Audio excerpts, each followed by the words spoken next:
So it is great to be back with you. Our plan for the next 90 minutes is to generate some more ideas. You might have come out of last night with a bunch, or you might have shown up yesterday with a bunch of ideas, but to generate more ideas for stories that you might tell either on Friday night as part of the celebration or at some other point in your life or in your setting, and also to get some tools in the mix to build those stories. I thought to kick us off with another story, if that's all right, and then we'll jump into the working part of our time together. So before my current job, where I pastor these two churches, I had like a very regular, stable job in a suburban church. And part of my work there was that I taught confirmation class, which I loved.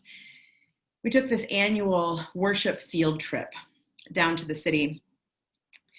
And one year, my last year, on the way back north, I had a car full of guys. It was all guys that year. Actually, on the way down, I'd had a different car full of guys, kind of the nerdy guys, like my guys. And the whole drive down to Chicago, they fiddled with the radio dial and found songs that they liked and sang along with the guy in the passenger seat, the little veins in his neck stuck out while he sang. And they kind of danced along. And we realized we were in a caravan with the car full of other confirmation students. And we realized at a certain point that they had found the same station on the radio, because we could see in the rear view mirror that everyone had kind of found the same beat. So that was on the way to church. On the way back to our own church back north, I had the other guys in the car, the alpha dogs, cool guys. And big alpha dog gets into the passenger seat next to me, and he clicks into his seatbelt and he says, I'll tell you one thing, we're not going to sing and dance along like idiots on the way back. And I said, you don't know what you're missing. And he said, I do know what I'm missing. I'm missing a sense of shame. And I got that like teacher or pastor serious face and said, what you're missing is a sense of freedom. Very proud of that. When I was in high school, I was not an alpha dog. I think the shortest way to tell you what I was like in high school is that I took as my date to the prom a puppet, a hand puppet that I sewed a little tuxedo for. My mother, I was not the daughter my mother expected. So that's who I was in high school. And I did a lot of bits in high school, like a lot of voices. And one of the characters that involved in that time, I'll tell you about her. I'll need you to trust me for just a second, because I know how it sounds. One of the characters that I developed during that time was a character, I had 2 fake teeth on a retainer that I could take out. And I would do that. And then I would tuck my lip up like this and kind of tuck my chin in. And this was just a character that I did a lot. My mother also, she didn't love this.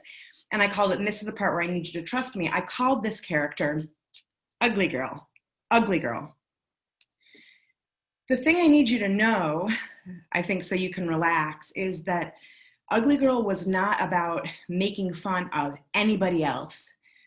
I think Ugly Girl was about exercising like all of my demons and like putting all of my stuff on the outside, kind of beating other people to the punch. Anyway, Ugly Girl was part of my life for a long time. She went to college with me. I remember like sitting on the floor of my dorm and eating pizza, and there was Ugly Girl. And at a certain point, she just sort of evaporated. So years later, when I was working at that job in the suburbs, it was part of my job to take those same kids on a kind of exchange trip down to Guatemala. We went to the same place every year. We had long-standing relationship with an orphanage and a home run by nuns. You know, and it's problematic and complicated in the way these trips are. I felt like my main pedagogical goal was to teach the kids in such a way that our kids didn't come back home and say stupid shit like, they're so poor, but so happy. You know, like that was my low bar. If I could clear that, then I felt like we were okay. Because these trips are tricky, you know, I think ecclesiologically and a lot of other ways. To go on this trip, and the kids thought of it as a work trip, and I thought of it as a chance to reconnect to faith in a different setting. We were often there during Holy Week. But like a lot of these trips, part of what was good about it is that it was like camp. Guatemalan kids were often off school. Our kids were off school out of the pressure cooker of their incredibly high level, high performance schools. They didn't have to dress cute. They didn't have to curate their social feeds. And a real side effect of the trip that was obviously not part of it is that it had the same effect on me as an adult, away from my calendar and schedule and the pressure of like trying to date in Chicago. You know, can you like go to the grocery store without a bra, or is that like a failure of humanity? Like, what if you run into somebody while you're there? Anyway, so away from all of that stuff, it was a beautiful place, and we just got to play and work and focus on relationships in a beautiful setting. And it was also not glamorous. I mean, you know, if one of the kids got sick, I had to clean up after them, and I had to go get Gatorade, and I had to enforce the no cell phone rule, and I had to lead the meetings that nobody wanted to be at. But while I was there, clearly not the point of the trip, I felt in my old work clothes, greasy hair, I felt beautiful. And I think it's even weirder is that it kind of, you can tell in the pictures, like I have fewer wrinkles in Guatemala, which is not scientific, but. So the last year that we were down there, last year that I was down there, we ran an errand into town, Tecpan nearby. We kind of piled into the back of this little white pickup truck that the school had. And Eddie was driving it, and a nun was in the front, and an older member of our group, and the rest of us were kind of piled in the back, sitting on shovels. Drove to Tecpan. On the way back, we were driving in this little white pickup truck just after the sun went down across the Pan American Highway. You'd never ride in the back of a pickup truck on a highway here, but there the wind was blowing, and it was mostly dark except at the horizon. You could see this line of light after the sun. And the wind was blowing, and it was so loud, and we're riding on these shovels, and another adult in the back of the truck said, "It's so windy and dry back here. I feel like," and she did this. And in the back of this pickup truck, all of a sudden, after all of those years, Ugly Girl was back. And I tucked up my lip, and I told the people in the pickup truck about me in high school, and about the puppet and the prom and Ugly Girl and my mom and all of my stuff. And they loved her. The kids were like, "Why are you doing that? What is that?" And the other adults said, "Please preach like that sometime." And I said, "I'm not going to do that." And she was a hit. She even got a Spanish name, La Chica Fea, ¿sí? O solamente La Fea. And she was a hit. The last night of that last trip, we take all these tired kids and we take them out to dinner. So we're in this kind of dimly lit restaurant, and all the kids are at these long table. The adults are kind of clustered at one end, being like, "Can we get a beer at this meal, or what's the protocol?" Kids are sunburned, and everybody's tired and sated and kind of ready to go home. And La Fea was at dinner with us, and she was talking in Spanish, and this same friend leaned over to me and she said, "¿Por qué la fea habla español mejor que tú?" Why does Ugly Girl speak better Spanish than you do? And I thought about it for a minute, and I joked back, because she has nothing to lose. And my friend said, "That's exactly why she speaks better Spanish than you do. It's a terrible reason." So now, ahora, La Fea vive en Guatemala. She lives there. Y yo vivo aquí. I live here. And I am trying in all the best ways to live like I've got nothing to lose but a sense of freedom.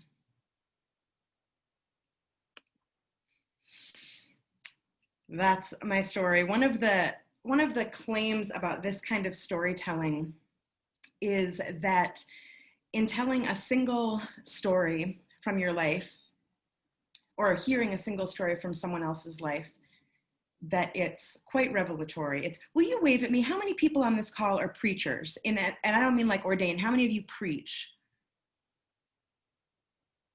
Thank you. So when you preach the gospel, you don't start with Mark 1 and end with John. You can tell a single story about Jesus. And I believe, I won't speak for you, but I think as practitioners, I believe that in one encounter, in Jesus' life, we learn so much about who Jesus was, is, how he lived, how he encountered others. We learn about God. We learn about the gospel in one pericope. And one claim about this kind of storytelling is that same kind of little cut from a person's life can reveal as much about them. I once got into trouble at a conference where I had been asked, all of us participants have been asked to give our spiritual autobiography. And I thought, well, great, I'll tell a story. And one of the other participants sort of walked us through a whole timeline of her life. And she was so mad that I got up and just told a story. She said, well, if I'd known we could just tell a story. So there's this claim that in telling stories, we can find out a lot about each other. So that's another reason that I believe in this practice as a faith practice in church. Yeah, Leanne. Yeah, would it be like preaching to other people? Would that count, or? Sure, yeah. Like, I mean, I'm using preaching pretty broadly, yeah. I think like out of the church, like preaching to other people? Yeah, I think that's right. And I do think that this kind of storytelling translates very well, not translates. I think this kind of storytelling is very important for people of faith to do in non-faith settings, because I think it preaches in a pretty subtle and effective way. Actually, I really appreciate this, Leanne, because I might have forgotten to say this. I wish I had said it last night, actually, with the whole group, is that beyond advocating for making your church or your setting a place for storytelling, you can extend hospitality to others by making a place for people to tell their own true stories. I am a strong advocate for people of faith going out into the world and going into other secular events, kind of infiltrating and telling creative or beautiful or moving stories in which you just happen to mention that you're a person of faith. I cannot tell you how many times I've told a story in public and glancingly mentioned that I'm a pastor, and people have come up to me afterwards every time it's happened and said, did you say you're a pastor? Is that real? As though it's a thing that someone would make up for some kind of accolades or whatever. But I'm a strong advocate of people of faith telling stories out in the world, because I do think that it preaches pretty effectively to other folks. So at Gilead, at one of the churches that I pastor, the one that we started, at Gilead, we say that true stories save lives. And when we first started, I thought it was a little hyperbolic, maybe it was claiming too much for stories. But the longer I've lived into it, the more that it feels very literal, whether it's people being able to share a story that they've been told to keep quiet about in the past, or someone hearing a story that they might not have heard otherwise. That those things can be life-saving in the ways that they build connections and offer other people lifelines. And if you've, plenty of folks, if you have any experience in 12-step, I mean, in those rooms, stories are regularly experienced as life-saving in literal ways. So there are other places where that's true. So this morning, this midday, we're going to go a little bit more deeply on that kind of 45-second version of the storytelling workshop. To remind you what the 45-second version is, this is from the end of last night. Stories like this are built out of moments in time, scenes, and I use that word scene the way any person who uses the word scene does in a movie or play. It's people in a place for a length of time where something happens. It's a moment. It's not an idea or a topic. And stories being built out of moments, for my money, is the number one thing that separates this kind of storytelling from a sermon or an op-ed or an essay or other kind of writing or speaking that folks might do. So stories are built out of moments, and they are arranged around, or they're built around, and there are a couple of different ways to describe this. They're built around a theme, or they're built around what was at stake for the storyteller at the time. Before I go on, there are just few enough of us on here. I would love to get, I'm gonna open the chat on my end. I would love to, I would love to, for you to introduce yourselves to me in the chat. You can, if you want it to be not private, you can, or if you want it to be private, you can message just me. Otherwise, feel free to message everyone. I won't read all these out loud. Will you, in the chat, will you tell me where you are, what your setting is? You know, so I'm Rebecca, I pastor in Chicago. I'm at Bethany UCC and Gilead, which is a new church start. And then would you, you can also tell me if you're thinking about maybe telling a story on Friday night, that'd be helpful. The main thing I'm looking for is I would love for you to finish one of these two sentences, just one. One option is, I secretly love,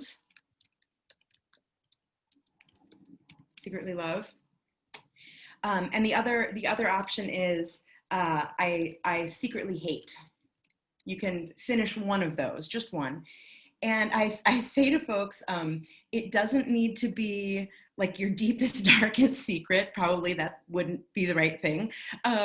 It should be something that's a little bit secret, like people who know you kind of casually might not know it about you. It can be totally in the area of pet peeve. You know, we're good progressive church people. So someone in one of these gatherings once said, I secretly hate injustice. You know, it's a UCC gathering, y'all. That's not the kind of thing we're going for. It shouldn't be a secret for one, and you know, we all do. So, so something that's a little bit particular to you. And what's the other thing? Oh, sometimes people will say things like, I secretly hate when I get cut off in traffic. It would be more useful if you secretly kind of liked it for some reason.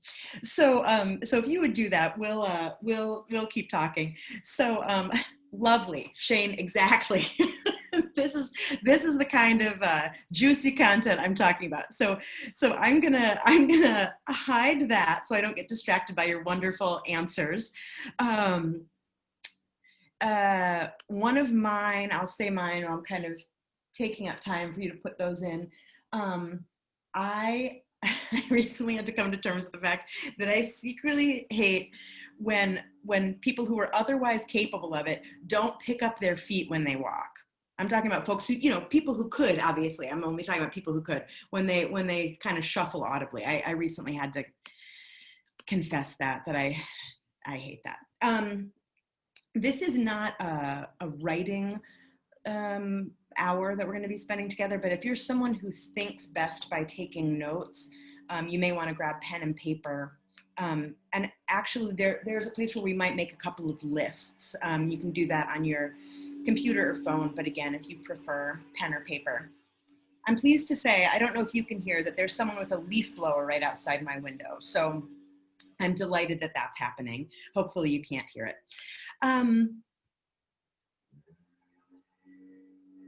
I'll say a couple more things about scenes. This idea that stories are made of scenes or of moments.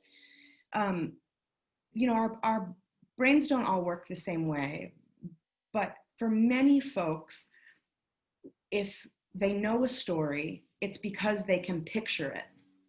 So if you know the story of the prodigal son, you can picture the different moments. You can picture the guys with their dad and the one asking for money. You can picture him taking off. You picture whatever version of dissolute living you picture the pig pen, you picture him practicing his apology on the road home. You picture his dad seeing him. You picture the party. You picture the brother grumpy in the backfield. Most of us, many people that is, know a story because they can sort of picture the movement. It's like a storyboard. So in storytelling, I'm trying to give folks a few of those moments to kind of hang the story on. Things that they can picture and as we talked about last night, kind of imagine their way into. And I and lots of other people think about that kind of storytelling as being in scene. So there's a difference in the story that I told between when I'm in the pickup truck, we're in the back, and who's in the front, and where we're driving, and the sunset, and this is where we are, and we're in the present. That's in scene for our purposes. I'm inside the moment. But when I'm telling you about what I was like, when I'm telling you about what I was like as a teenager, that's out of scene. That's me telling you something from this sort of from this room, from this given moment. I'm telling you what I was like. I'm telling you about a thing. And for my money, this kind of storytelling happens as much in scene as possible. So trying to get inside those moments. One of the ways that that happens is putting dialogue back in the mouths of people who said it. And it can be the difference between somebody saying, you know, oh, I'm trying to make an example from the story that I just told. It's putting things back in the mouths of characters who said them, rather than saying, she told me that the reason I didn't speak Spanish as well was because I was worried about, you know, how it came across. She said to me, that's why she speaks better Spanish than you do. It's a very small thing, but it's, instead of telling us about a thing, it's sticking close to the thing and saying what happened. So if there's sort of two big parts of storytelling, one is the moments, the scenes, what happened.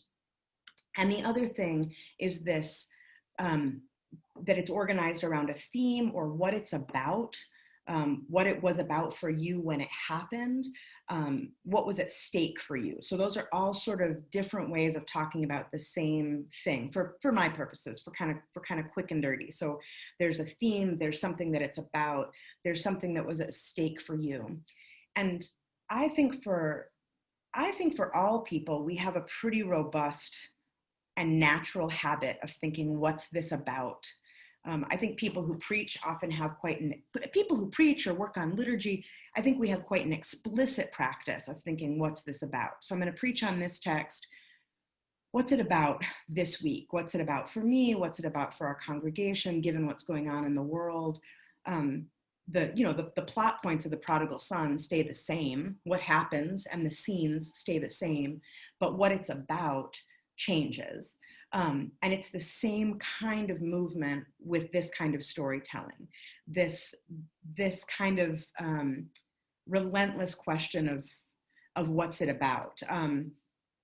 Per the example that I gave last night, my experience at that wedding of someone misunderstanding my friendship, I would not have been able to go from that story, what's it about? I would not have been able to go from there to Jesus having his feet anointed. But because that preacher did the work of saying, here's what I think this is about. I think that Jesus having his feet anointed and Simon saying, what are you doing? That's disgusting. I think it's about a third party misunderstanding something intimate. So that pastor had already made the move to, like, this is what I think it's about. Do you have a story like that? So all of that movement is about, what's this about? So you've got your scenes, your moments, what happens, and then you've got your what's at stake for you as a storyteller. So I want to go to these comments in the chat. Thank you so much for all of these. I'm going to scroll back up and I'm going to ask a few of you, oh my gosh, who is the pastor at Gage Church who hates when people show up early to things? Let's be best friends. I'm like, why are you here? I'm getting out of the shower. What are you doing? We said we were starting 5 minutes from now. Thank you for that. Let's see. Oh my gosh, Robin, where are you? Will you unmute yourself? Must be on the wrong screen. Robin CS, are you still here? Maybe away from the screen. Robin says that they secretly love Hallmark movies and mysteries. And this Hallmark movies thing is one that comes up all the time now. Lots of people secretly loving Hallmark movies. Shane, will you tell us, because I know I see your face, will you tell us uh, why is it a secret that you hate praise and worship songs? And from whom is it a secret that you hate them? Well, I don't make it public to my congregation that I don't like praise choruses, that I really do like the old hymns and I like some of the new hymns. I don't know, it just kind of gets under my skin when it's the same words over and over again. Um, Why is it a secret from your congregation? Maybe it's not a secret. Maybe since I always pick hymns, I suppose it's not a secret. Why do you, okay. And it's not really a secret that I like the Lawrence Welk show either. So. Oh, that's right. Okay, that's right. You're the same Lawrence Welk. Okay, but we may come back to you. Oh my gosh. Travis, why is it a secret that you love pickles on a Cuban sandwich? And from whom is it a secret? Why is it a secret and from whom? Yeah, it feels weird because it's like part of your identity to say like, you know, here are the things that I don't like, you know, and pickles I just absolutely hate. If I go somewhere and there are pickles on a sandwich, I have to like be explicit. I do not want you to like put pickles on the sandwich and then take them off because the juice is still on there and I hate it. I hate that taste so badly. And then I went to a place that was known for their Cuban sandwiches. And I said, I don't want pickles on it. And the guy looked at me and said, no, you do want pickles on it because that's what makes a sandwich good. And so I tried it and I went, oh, wow, that is good. And then I didn't know who I was. Like in some way, like my identity kind of got shaken because I have hated pickles. This is something that is like foundational about who I am. And then all of a sudden, no, Yeah. they might actually have a purpose. I honor your journey. Thank you for sharing that with us. That's amazing. Brittany, why is it a secret that you hate Christmas music? I have some suspicions, probably we all do. But Brittany, why is it a secret that you hate Christmas music and from whom is it a secret? It's a secret because I just feel like everyone that I know loves Christmas music and I have never enjoyed it. And it's a secret to pretty much everyone besides my wife, honestly, because I just don't say it because people will be like, why don't you like Christmas music? And I'm like, I don't have a good answer. I just despise it, honestly. Thank you. Thank you. Let's see, scrolling through. Kelly, why is it a secret that you love Grimm's fairy tales and all things Disney, and from whom is it a secret? I think people close to me know that I love Disney. I don't think very many people know I love Grimm's fairy tales. I think it's just they already think I'm weird or dark enough in nature and in spirit, so they don't need any ammunition to know that I go occasionally over to either the dark side or the I have to sing it out loud and dance with let it go kind of music. But my spouse totally gets it and will dance around with me when needed during COVID scary times when we're frustrated. Thank you for that. Nancy, you secretly hate classical organ music in church worship. Do you have classical organ in your church worship service? Not at this time, but the church that we had before we merged with Pilgrim did. And I have to admit it was beautiful music, but it irritated the heck out of me every Sunday. In one of these, I think the most controversial thing that ever happened in one of these moments is I was with a single congregation and someone's answer was, and you know, from outside of the congregation, I had no idea, but someone said, I secretly hate harp music. And the whole room like recoiled. And apparently it was because they had this like, you know, beloved Christmas Eve service with 4 harpists. like what a wonderful way to celebrate Christmas with all of this harp music. And so this person revealed this core thing. So you can start with quite, I want to read through all of these. You can start with quite small, nitpicky details about yourself or hearing them from others, and go pretty directly to something being at stake. So to generalize things that are often at stake for people, I love, Travis, that you just named it, identity. Like my core identity, I'm a person who doesn't like pickles. Everyone knows. And a lot of what is at stake in many stories, and also just life, is like, what will they think of me now? Or who am I now? I like pickles on a Cuban sandwich. This is really throwing me. Who am I now? Who will I be? Who will they think I am if they know? Or now that I have done or said or experienced this changes who I am, or does it change who I am? A lot of what's at stake for folks can be around relationship. So hating harp music, or secretly preferring old hymns to praise and worship, or hating Christmas music when everyone else loves it. It's like, what if this going to get in the way of our relationship? It ties to identity. Are people going to think, Brittany, you didn't say this, but are people going to think I'm like a monster if I don't like Christmas music, whatever? But what will this do to relationship? Often people give examples, and I haven't had a chance to read through all of these, but often people give examples that are quite, they're like a half step removed from relationship. So someone will say, I secretly hate some sports team. And it's like, well, that's fine. You don't need to keep that a secret. People don't like sports teams. That's fine. But it often is tied to like, well, my spouse is a huge fan. So I don't talk about it with them. I go to games with them, but I hate it. I hate that. Somebody said, I pretend to care about turtles. Well, like, oh, why?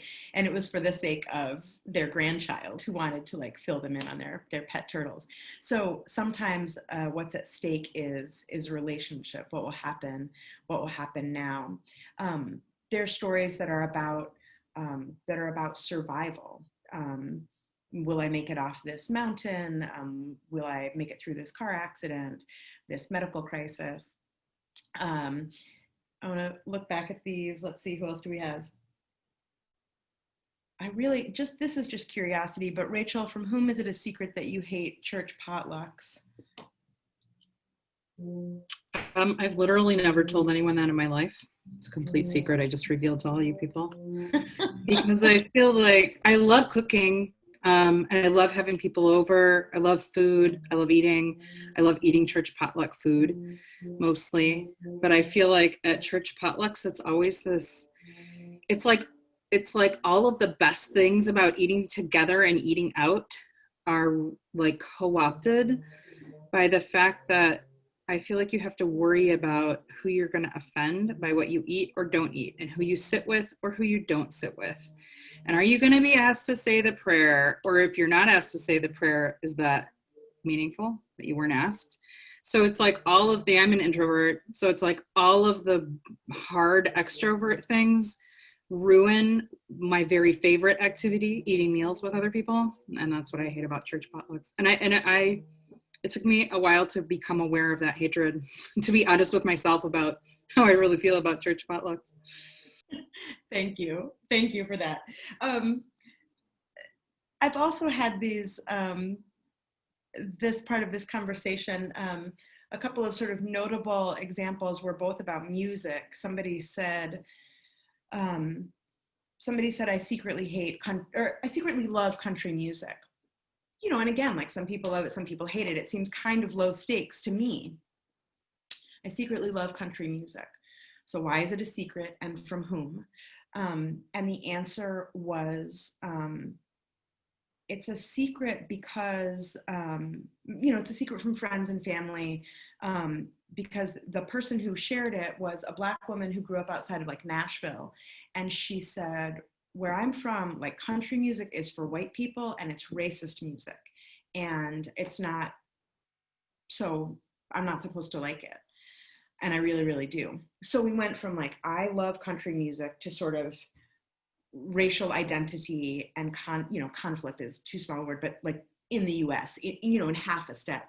And similarly, maybe even in the same conversation, someone secretly hated the Rolling Stones. And again, it's like, that's fine. You can hate the Rolling Stones. It seems low stakes. And she said, no, no, no, no, no. I come from a classic rock family. We love classic rock. So it's like the Pickles example of like, who am I now? My people love classic rock and I cannot stand the Stones. And so I keep it a secret. So it's a good way to get it, like, what's this about? What's this about? So kind of it's a different way of asking that question and getting to the theme. Michael, I sent, it's not super important, but I sent a PDF with like way too many notes on it. Is there a way to share that with folks on this call? Is that PDF you emailed to me, or is that? It is, although I guess probably I can share it on this call, right? Yeah, let me make you the co-host here real quick, and you can do that. I always share this somewhat reluctantly because it's kind of a Cliff's Notes version. It's like too many words, but sometimes folks, sometimes folks want some version of the notes. And so if this is, I don't want to overwhelm you, nor are we going to follow it really exactly. So it's just a way to get some of this to you. So you should be able to open that if you want it.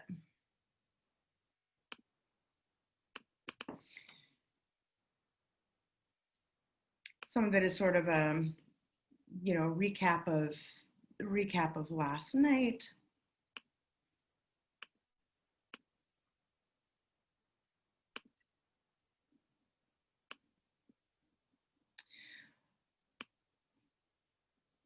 One of the things about this kind of storytelling, what's it about, what's at stake for you as the storyteller, is that it is a matter of revealing the stakes. So like those examples about music, like to me, they felt like very low stakes examples until the person gave me like one or two pieces more of information. I thought, oh gosh, that's huge actually for you. And so this kind of storytelling allows other people to come close to one another's experience. Kind of a pet peeve that I have is when podcasters or preachers or radio hosts say something very general, like, you know how it is when X happens and you feel Y, and there's this kind of formula that assumes other people's response. And if I don't share that exact same response, I start doing what I think of as kind of math, or I'm like, oh, I don't have exactly that response. I don't know if I feel that way about it. And this is sort of the opposite. This says, when I had this experience, this is what I felt, this is what happened to me.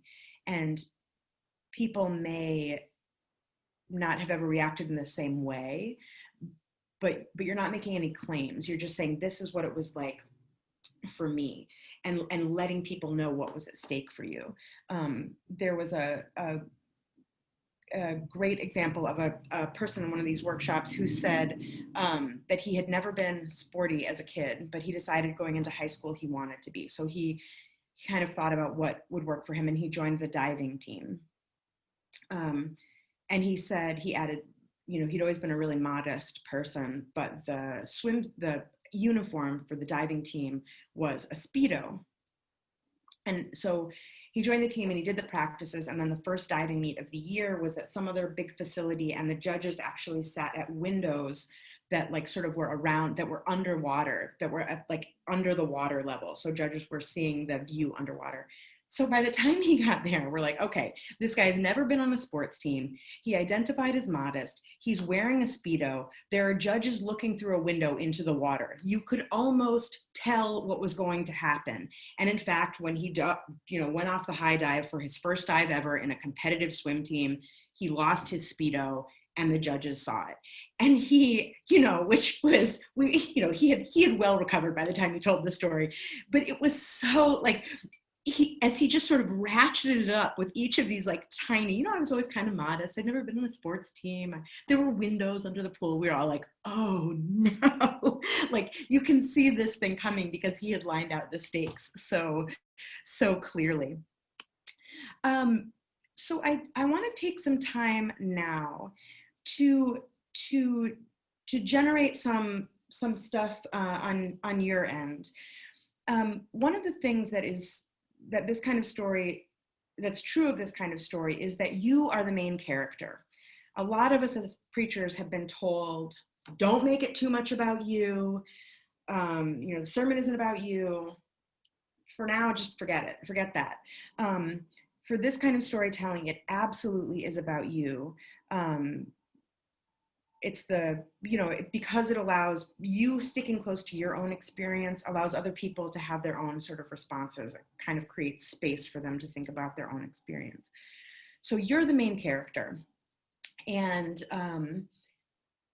you know, at Gilead and in the earshot storytelling work that I do, this very strong conviction that other people share, which is that the universal is in the specific. So tell your story, hew close to your experience. Let us know what was at stake for you at the time.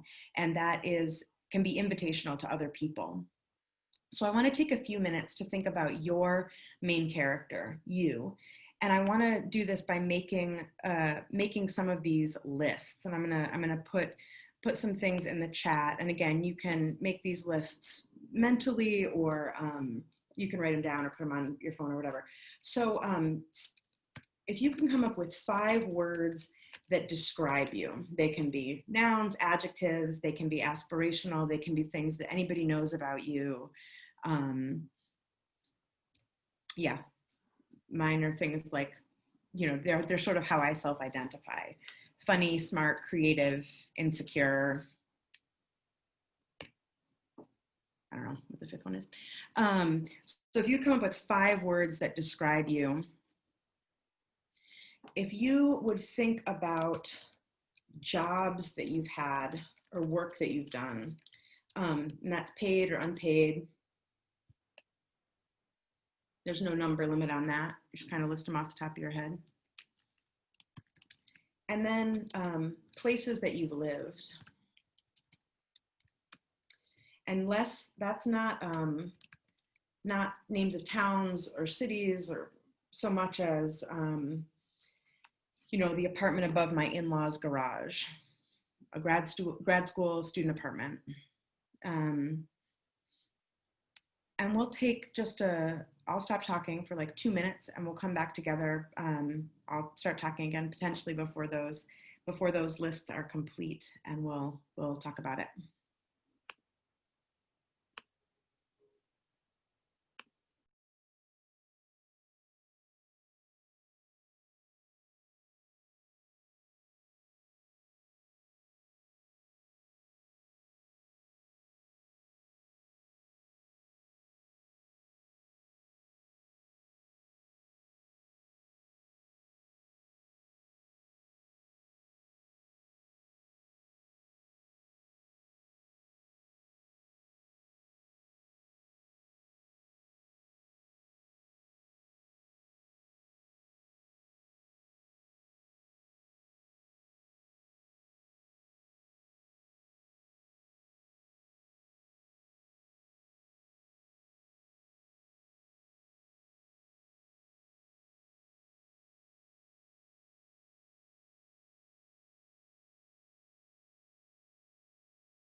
So I'm going to do something wild in this Zoom era and suggest that as many of you unmute as want to right now, unless you've got a dog barking in the background, you can unmute and if you're game, share some of the words that describe you. If you've got 5 words, all of which you're comfortable sharing, call them out. And if you want to share just a couple of them, that would be great. So if you're game, unmute and maybe it'll be, I don't know, maybe it'll be chaos. We'll find out. But what are some of the words that describe you?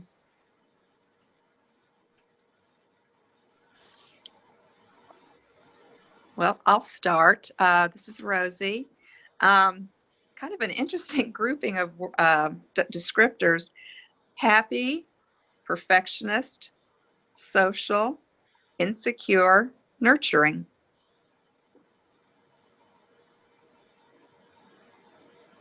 Thank you. I'm going to type fast and with typos in the.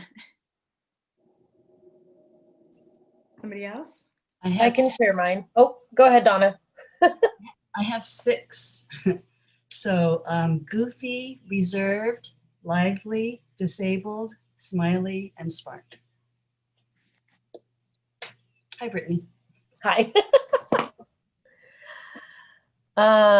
My 5 words were musical, creator, unique, introvert, and anxious.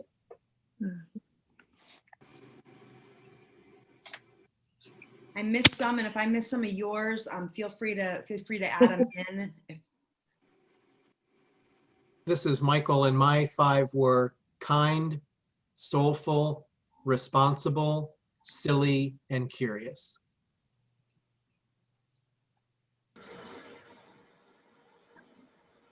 Hi, this is Jeff.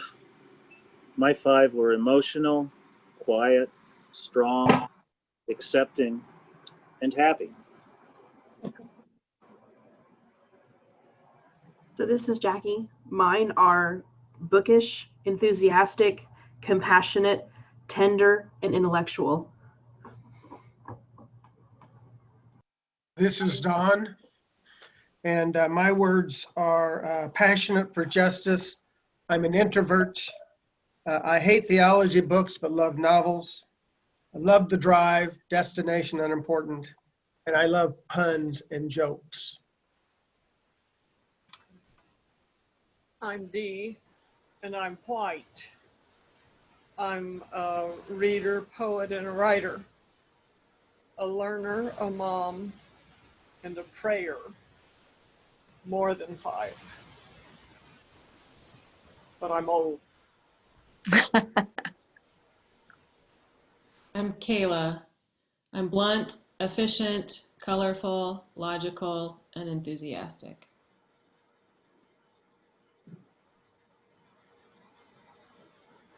I'm Sheridan, and the words I wrote down were introvert, nerd, overthinker, smartass, and caring.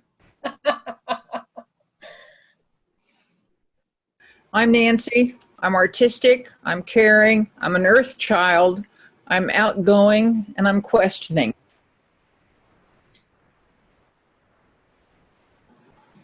Nancy, I missed all of yours, so we can keep putting those in the chat if you want. I'll say that I love these lists. That each word comes with a whole set of stories. We believe you. We believe that you're passionate for justice. We believe that you're an earth child. We believe that you are a prayer, a mom, that you're blunt. But this goes back to, this is the sort of 6th grade English class portion of the workshop, which is show, don't tell.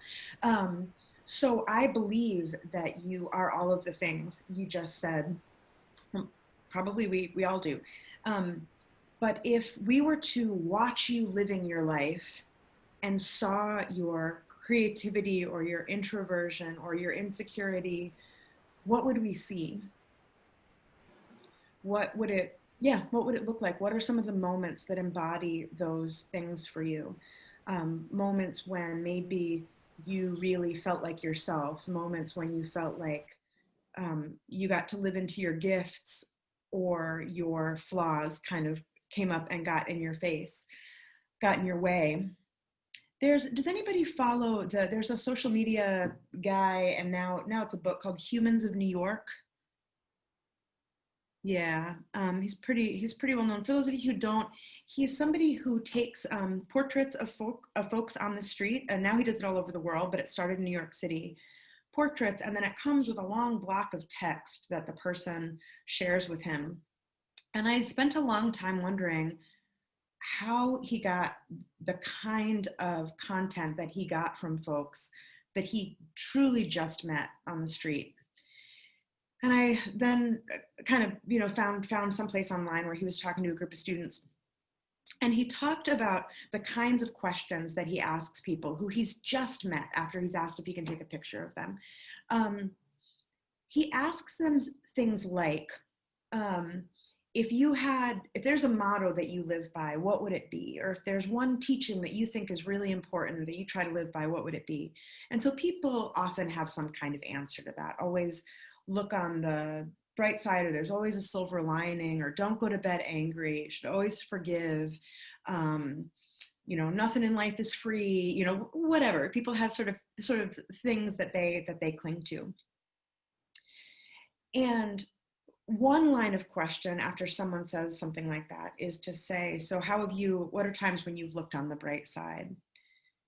A more sort of juicy way that he tends to go is, when was a time that it was hard for you to look on the bright side?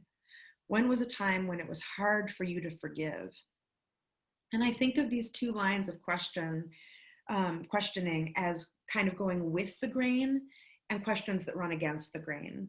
So for folks, you said you're creative or creators. I believe you. I think of myself that way. Maybe that's, us when we're whatever, that's how we are when we sort of feel like ourselves, or when we're kind of operating on all cylinders, or whatever it is for you. So then there's a set of questions that's like, when was it hard to be creative? So a kind of phrase that's like, I usually can think of a creative solution, but this one time I was stuck. So to think of questions that run against the grain of how you are. I mean, in part because they get at these stories that are about identity. This is something I really value about myself. I'm a mom, but man, sometimes I don't feel like a very good parent, or, whatever the thing is. So there are ways where it's kind of like, if you're trying to work on your own stories, there's a way where it's kind of like interviewing yourself. So this moment is coming to mind, but what's it about for me? I wonder what's there. I wonder what it is about who I was in that moment, or who I was trying to be. And I think of how this guy, whose name I always forget, the Humans in New York guy, how he interviews people and asks them sort of the next level question. When did you struggle with that? When was a time that was hard for you? And that's when it turns from telling to showing. I believe in always forgiving people. Yeah, but what does that look like in your life? Well, one time I couldn't forgive was when, I could tell you that story. What are some of the jobs you've had and work that you've done? You can unmute if you want, again, if you're game. What are some of the jobs you've had, work you've done?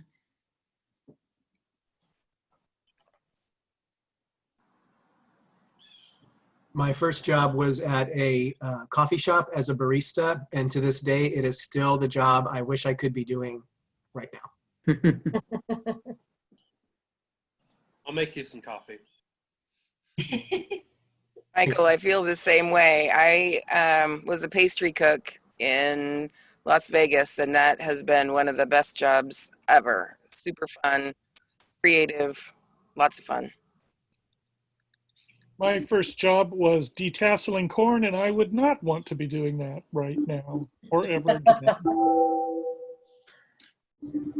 When I was in college to be a music teacher, I took a summer job as a tire technician. So that was definitely a fish out of water experience for me. My first job was also detasseling corn in Iowa. But my favorite job was as a teacher in a church school. When I was in college, I worked in the library repairing damaged books. Some of the jobs that I've had has been working at the working for the Sedgwick County Zoo. I've worked at Shepler's, the catalog division, and I also worked at the Kansas Foundation for the Blind.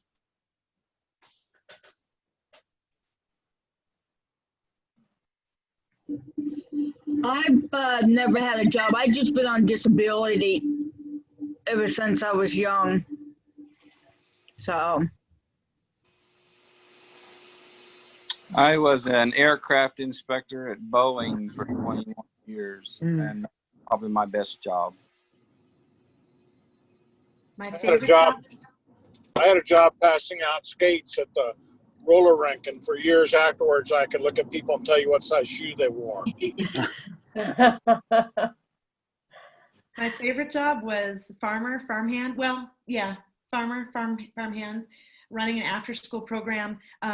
But Leanne, I wonder if you ever had jobs like this. I had a job like in the house where I was growing up. My job was to wash dishes or rinse dishes. My brother did the opposite, and to set the table. So those are jobs that I had in my life too. My most interesting job I've ever had was when I first retired. I took a job as a natural burial cemetery steward. I was a Disneyland ticket taker, and I love that job because everyone was there, purportedly to be happy, which is interesting because later I was an oncology physician.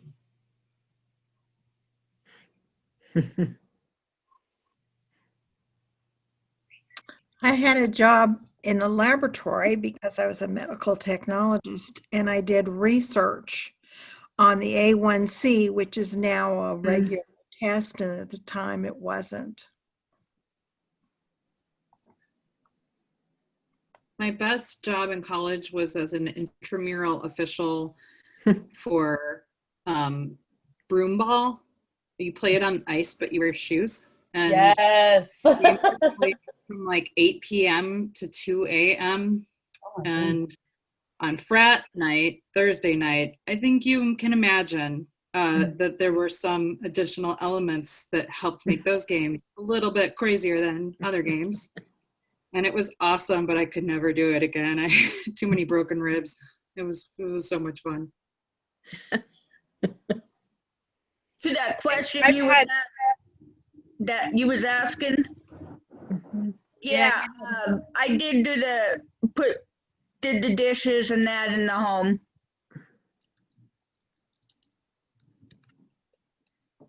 Jobs are jobs. I've had a lot of jobs. I've had a lot of jobs just because I kind of get bored in one and want to learn new things. But the most interesting, I guess, well, my current job is pretty interesting, but as a case manager, outreaching resources with lots of people. But my job, I guess, that I would find is surprising to me was that I worked in a nursing home, and growing up I was like, no, I'm not going to work in a nursing home. I'm going to not be there, don't want to do that. And I turned out to love it. So That's amazing. I want to keep hearing them, and folks should scroll back in the chat if you haven't been able to see them. So similarly, as you might imagine / guess, is that each of these has a story attached with it. All of the ones that make me and maybe you say, I want to hear that story, and even the ones that maybe don't strike your ear in that way at first, including about your own material, like, it was just, that was just a thing I did. Some of you alluded, though, to areas of particular richness. Travis said something, I think, about being a fish out of water. And, I immediately went in my mind to several like fish out of water jobs that I had. Man, I just chafed, I felt, I just felt like I stuck out, and I can sort of feel in my body all over again what it felt like to be in those gigs. And so they're fish out of water stories. They're jobs where you felt like truly you. All this time later, I still would love to be a barista. These jobs, like, what was it about being a barista that worked? What was so good? How did it answer something in your personality? What did it allow you to live into? What does that mean about the this may be a more dangerous question, what does it say about the work that you're doing now, areas that you're being fed or not fed? So to ask those same kinds of with the grain questions and against the grain, which of these jobs or in what ways did this particular job suit me, speak to who I am as a person, allow me to live into my gifts, or call on my areas of weakness? And then in what ways were these jobs just a real stretch for me? It made me so uncomfortable. All of that kind of thing. How did you get the job? Who else worked there? And sometimes, especially at this point, even though I do this part of this conversation all the time, I start thinking about, like, oh gosh, oh yeah, oh right, that job. And so there's this sort of wash of kind of images and places that I worked and people that I worked with and ways I felt. And I don't know what any of that's about yet. I don't know if there's a story there. I don't know. I don't know yet.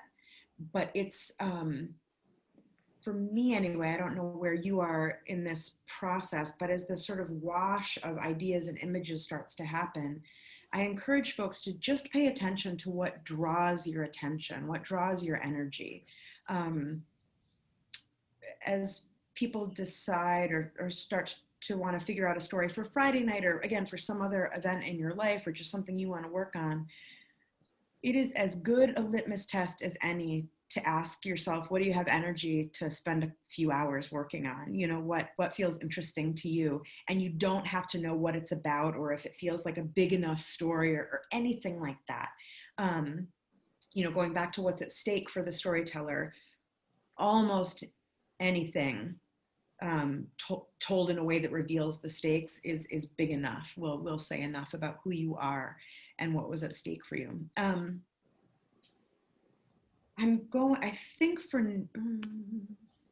I'll hold off on the list of places that you have lived, but it's the same kind of thing. How did you end up living there? Did it suit you? What was good about it? What was your favorite place that you ever lived? What was the worst place you ever lived?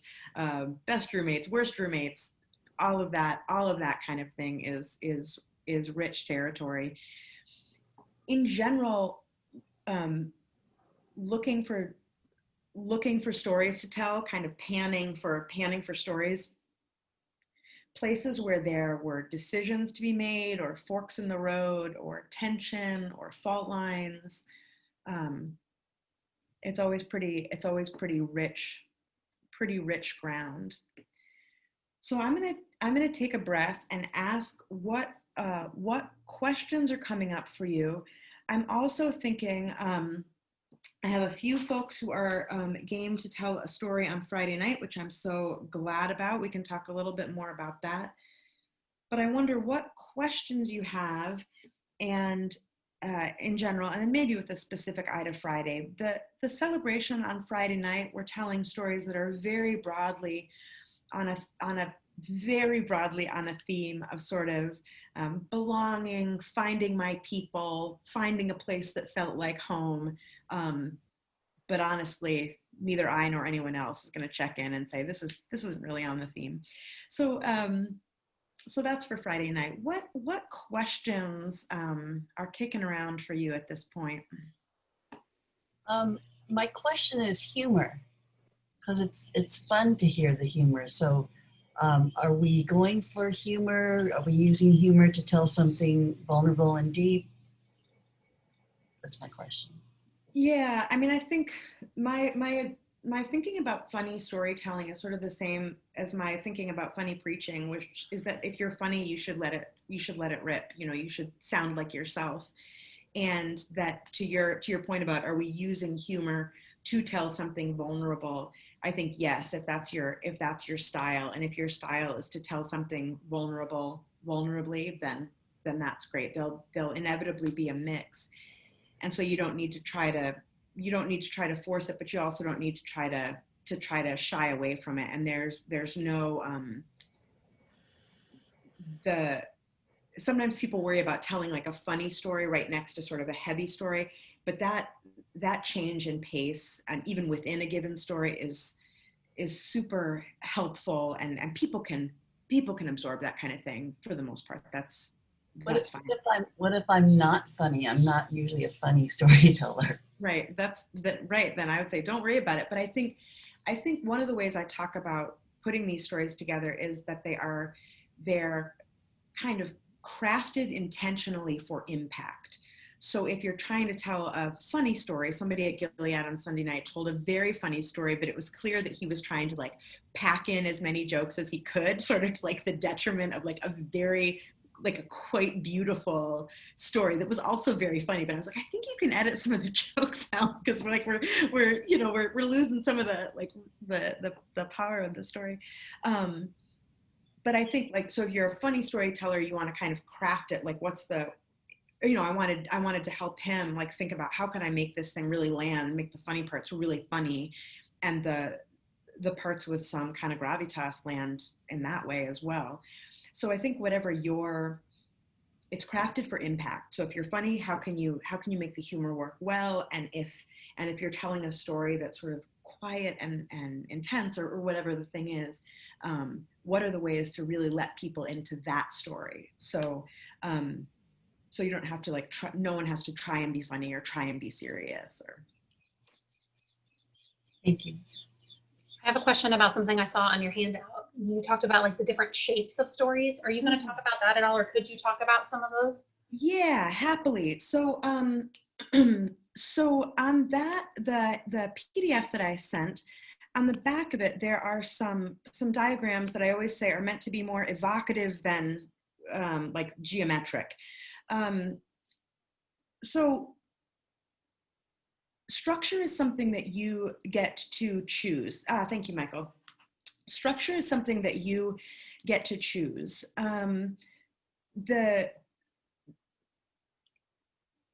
Let's see, the one that looks like just a triangle that says build gradually all the way until you get to the end. I think of that as being, yeah, thank you. I think of that as being the kind of story where you tell it in chronological order. A happened, then B happened, then C happened, then D, and then the end. It's a chronological or a pretty simple shape, and I think it works well for very, very big stories where you're trying to fit in a lot of information. You don't want to jump around in time too much because it can be hard to follow. I tend to do the one with the little star on it, although I don't think I've done, I think either story that I told this weekend was like that. I tend to start with a big moment and then kind of back up and tell through that moment. So I'll tell a big moment that I experience as some kind of hook, enough to let people in a little bit, but enough to make them wonder. So, my dad said, I told mom everything. She said she's forgiven me. I hope you can say the same. So you know what the nouns are, but you don't know what's happened. I think the end where you began one, the circle one, that is definitely more evocative than a story shape. But I think of that as the kind of thing where you start either the scene that you end with is the same scene that you begin with, or the feeling that you end with, the feeling that you begin with is the same as the feeling you end with. The Two Peaks one is probably for a longer story, but it's something I've heard those. I think I've told those. They could theoretically be two separate stories, but maybe you kind of minimize one to, as this says, sort of sweeten the pot for the main point. And then String of Pearls, it's this Tom Long's favorite sermon structure, but it's where you're putting scenes together one after another to give a picture of the whole. Not all of the scenes get the same emphasis. You need to sort of, some are smaller and others you kind of zoom in on and linger. But you get to you get to, and you often have to decide the structure. You can tell a thing chronologically, but if you're not going to tell a thing chronologically, you need to figure out the order of the reveal. You can hold back information.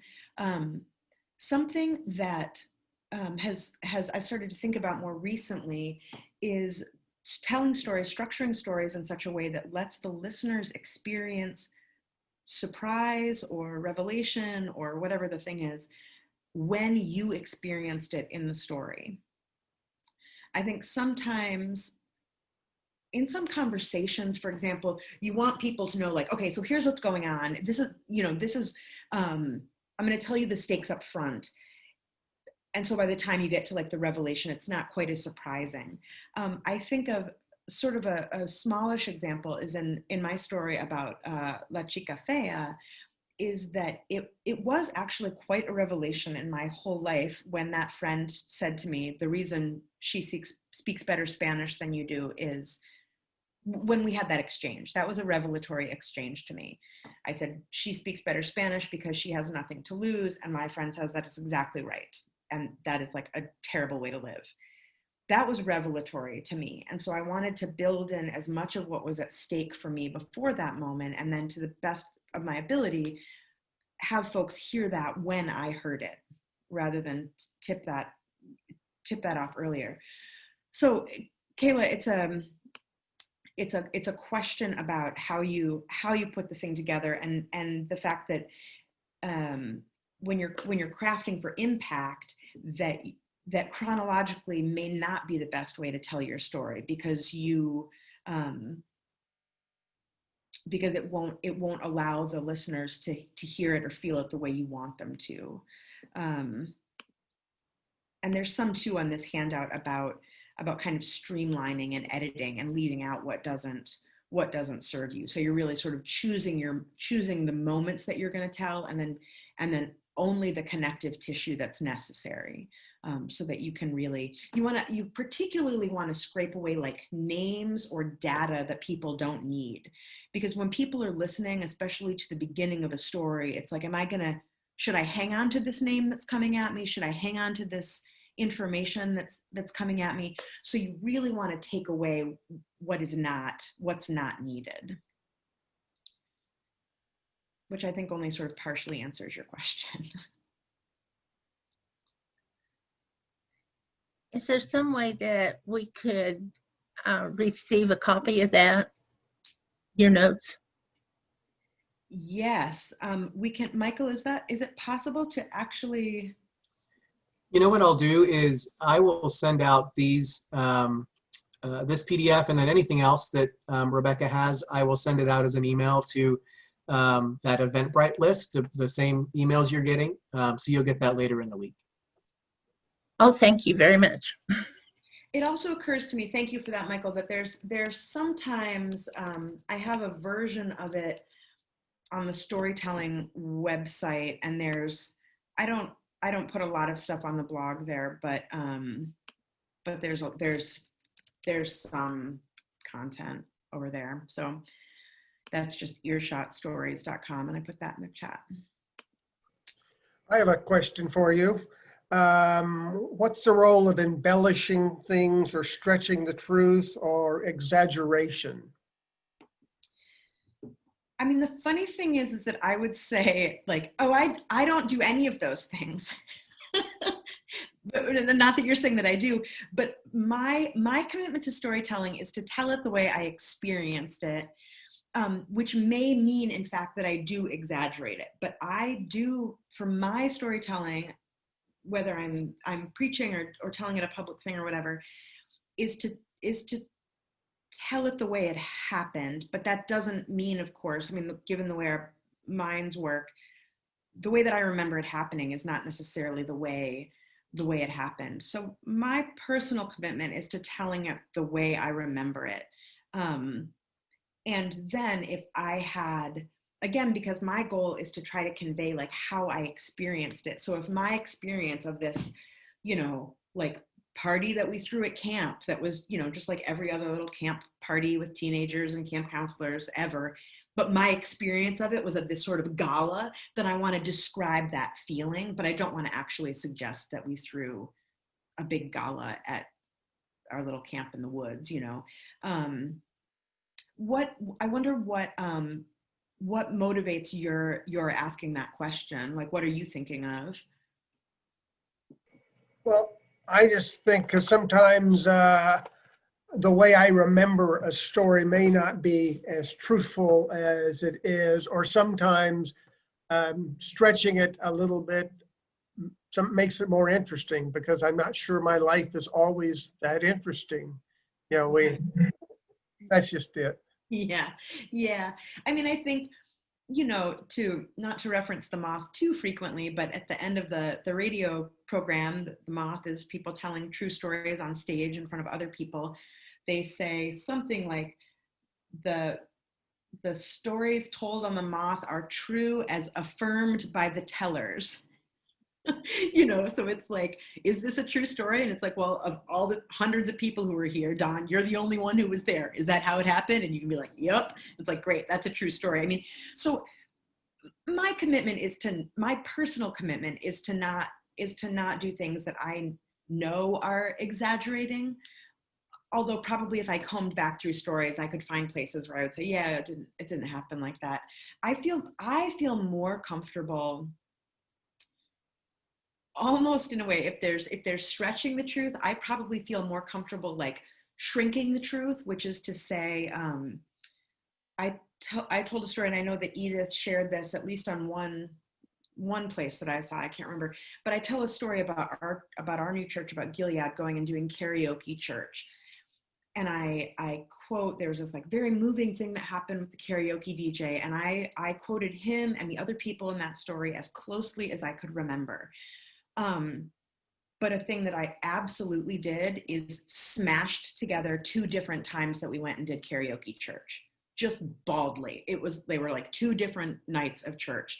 And because I had 5 or 6 minutes to tell that story, and because my goal was to like advertise Gilead, you know, it was like a 900 person venue. I was like, I'm going to tell the best story I can about Gilead for 900 people. Like, that was my goal. I felt totally fine being like, these 2 church services were just one church service. I don't do a lot of that, and I do much less of it at church than I do in public storytelling. So I feel pretty free and easy about that kind of thing, but that's my tendency more than stretching, I would say. So whatever that's worth. I mean, which is just a super long way of saying like we all have different boundaries around it. I mean, so for me, I think that like that kind of shrinking the truth like really served basically the gospel purpose of my telling that story, which is, and you know, I just totally justified it. So I think people have different boundaries around it.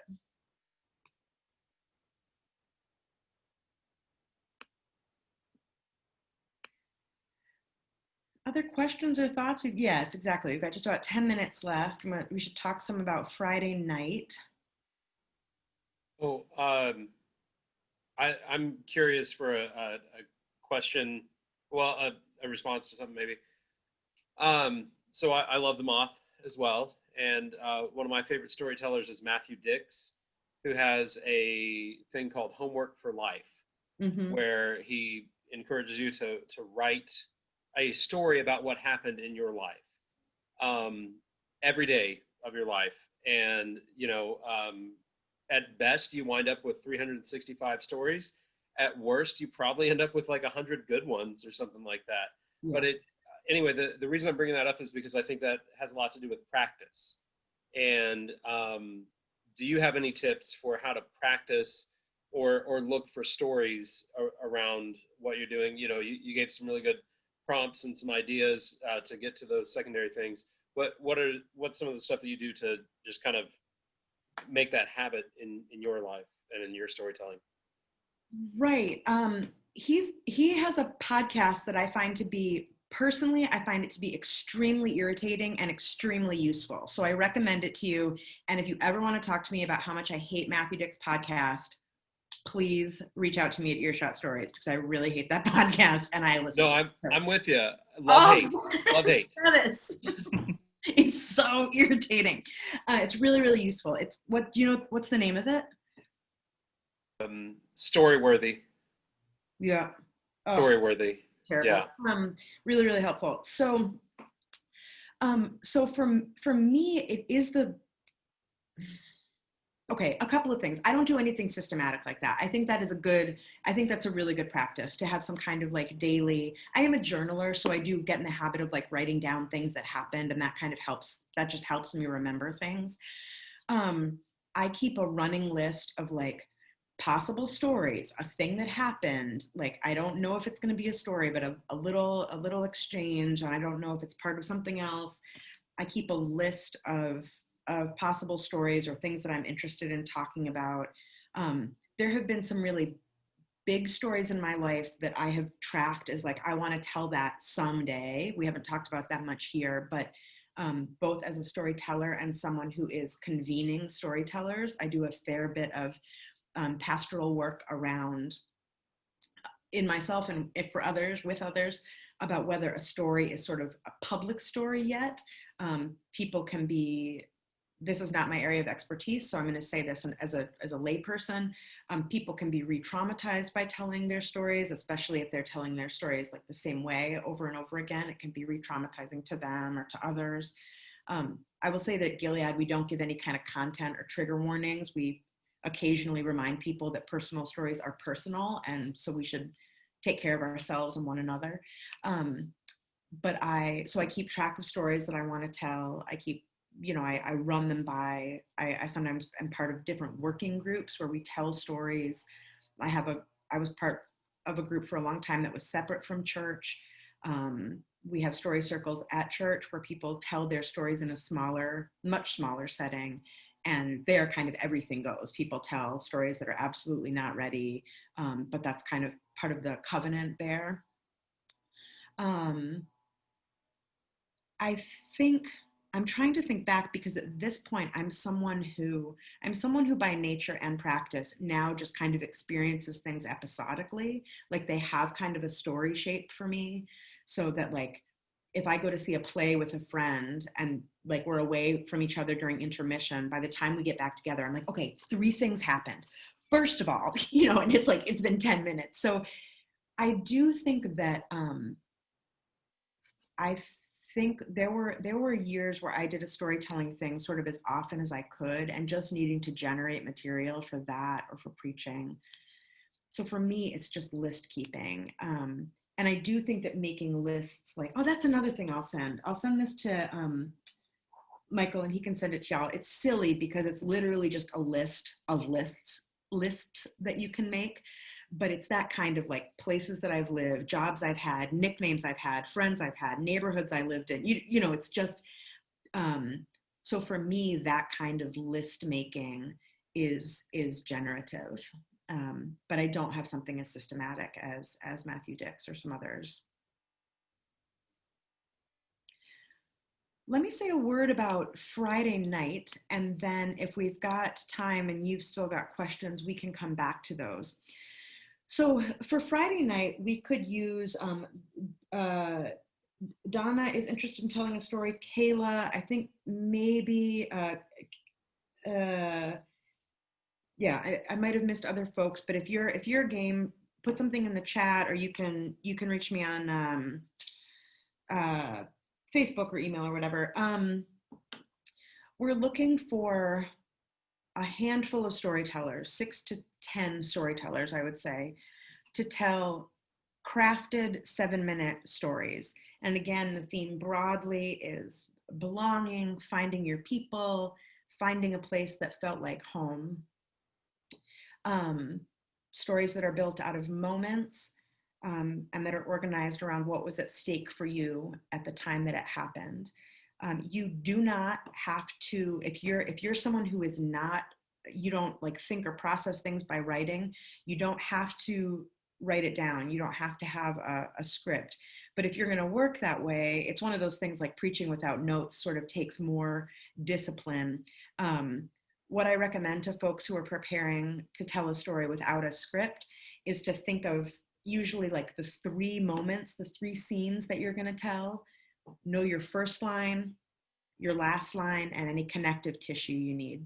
And then just imagine your way really fully into those moments. So first line, 3 scenes, last line, and then the transitions. So no pressure from me to have this thing written down, but for many folks, having some notes is helpful. If How long? 7 minutes, which there are word to minute calculators online, but the best way to know is to time yourself as honestly as you can. And the goal isn't to cram as many words into 7 minutes as you can, but to give yourself room to take pauses. We didn't talk about sort of performance delivery stuff, but I'm available. I'm around this week. So if you want to connect, especially on Thursday would be a good day before like 4 p.m. On Thursday to connect. That would be good. Excuse me, we probably need to know from you if you want to tell a story by, let's say, Wednesday at 2:00, so that we know who's in and who's out. So let me know, this is Edith, by Wednesday at 2:00. And I've got 2 people already in chat who I've got you. Nice.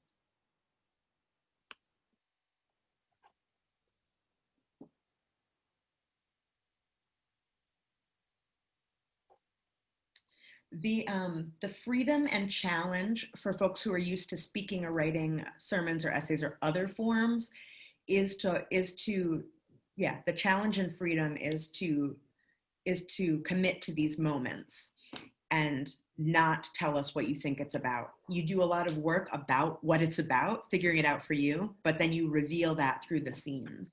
So for some folks, the genre shift is, I'll say it again, challenge and freedom.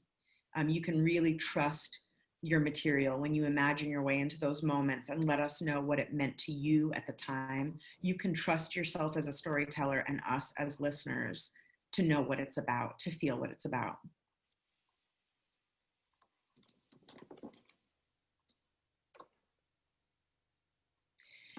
Y'all can reach me at, I'll put this in the chat, but I'll also say it.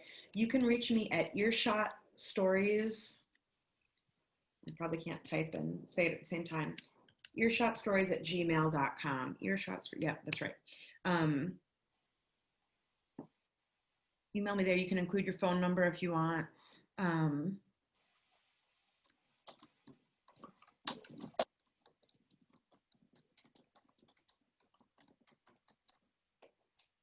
Any final, well, we're 1:28.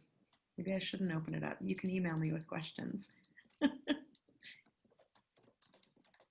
Thank you all so much. What a pleasure. What a pleasure. Yes, let's all respect Edith's need for control. That's the least we can do.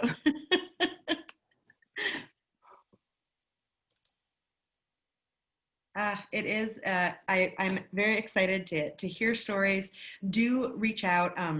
If you want to reach out to me before you commit, here's the last thing I'll say in our under 60 seconds. I think I've alluded to this. If you're like, I'm just not sure. I'm just not sure if I have enough, but I do have this moment that I keep thinking of, and I don't know why.